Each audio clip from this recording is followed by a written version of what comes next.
Pero babe, gusto ko pa rin maging involved ka dito. Kasal natin to eh. I'm doing my best to get involved.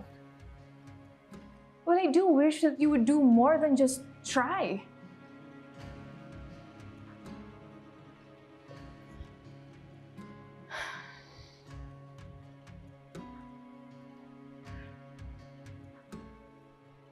Babe, lately kasi parang napapansin ko na distracted ka. Is everything alright? May problema ka ba? May kailangan ba tayong pag-usapan? May kailangan ba akong malaman? Babe, I'm okay. Puyat lang talaga ako, pagod lang talaga. But look, I promise I'm gonna make more of an effort to be present sa wedding preparations natin. Walang ha? Did you guys hear the news already? It was reported that Sabrina was hit by a car last night, and she's in the hospital in critical condition. Oh my gosh! Kawawa naman si Sabrina. Babe, halika! Dalawin natin siya sa hospital. I don't have time for that. No, I mean, babe, we have the wedding preparations, we have all this work. Babe, hindi ka man lang ba concerned kay Sabrina? Matagal na siyang natatrabaho sa'yo, di ba? It's not that, it's just... Yeah. Oh, you're right. Kahit hindi ko na secretary si Sabrina, pinagsamahan pa rin kami, kaya... Yeah, we should go there. Check up on her.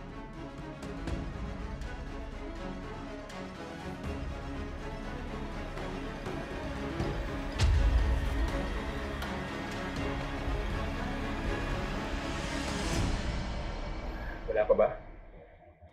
Hindi pa rin nga tumatawag yung ospital eh. Mahigit 24 hours na. Paano kung hindi na magising si Sabrina? Hilek, huwag negative, okay?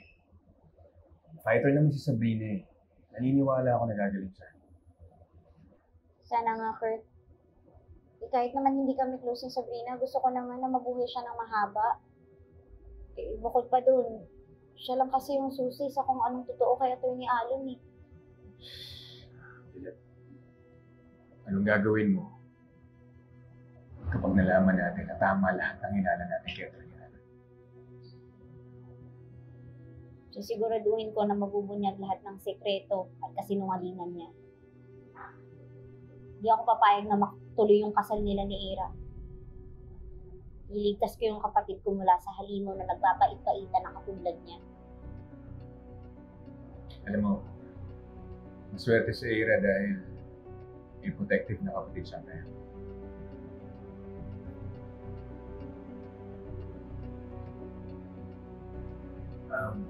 Mabuti pa, sa hospital na tayo maghintay ng update kay Sabrina. Kunin ko lang yung kotse, tapos abangan kita sa ha? Sige.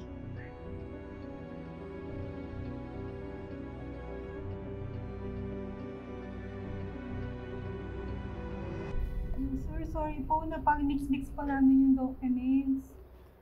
Ano bang gumugulo sa isip ninyo? Nung isang araw pa kayo ganito.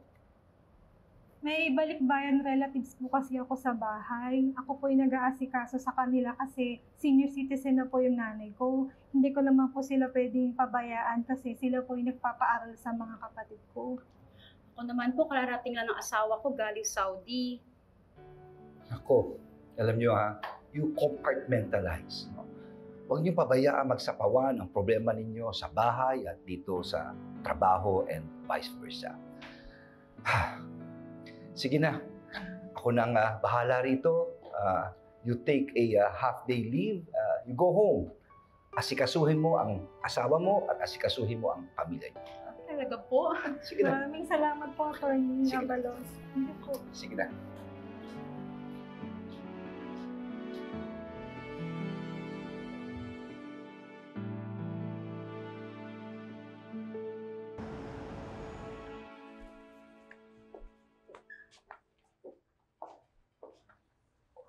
Ira, Atty. Allen, anong ginagawa niyo dito? Well, we're here to visit Sabrina para makita namin kung kamusta yung kalagayan niya. Hindi ba dapat kami yung nagtatanong sa inyo kung bakit kayo nandito? As far as I know, wala kayong connection kay Sabrina. Andun kami nung naaksidente siya. At kami rin ang nagdala sa kanya dito sa ospital. Kaya gusto namin makasiguro magiging maayos ang lagay niya.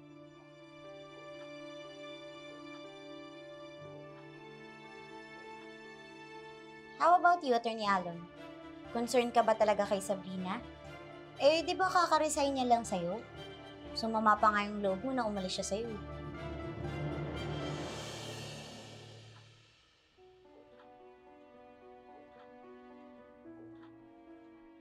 And what are you trying to insinuate, Ate Lilet? Kahit hindi na magkatrabaho si Sabrina at Attorney Renan, he still cares deeply for her safety. Kaya pwede ba? Huwag kang gumagawa ng issue. Kasi wala ka naman talagang alam sa na-establish nilang friendship over the years. At isa pa, hindi mo kilalang lubusan si Sabrina o si Renan eh. Tama ka, Ira. Hindi ko pa nga kilalang kilala si Attorney Alon. Pero si Sabrina, kilalang kilala siya. Kasi ilang taon din siyang nanilbihan sa kanya.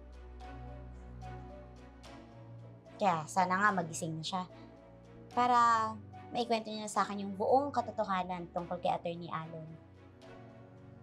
Gusto ko kasing makilala yung mapapangasawa ng kapatid ko eh. Di ba mas okay yun, Attorney Alon?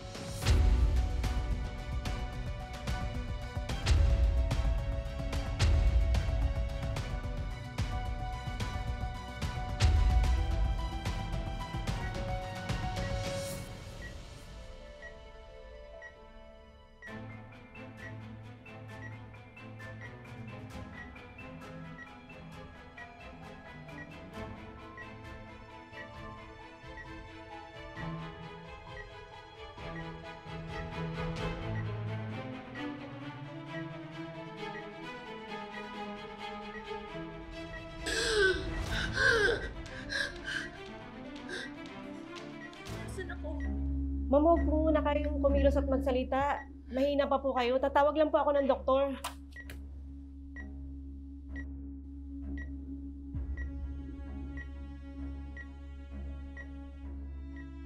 Babe, huwag ka na mapapekto sa paninira ng kapatid mo.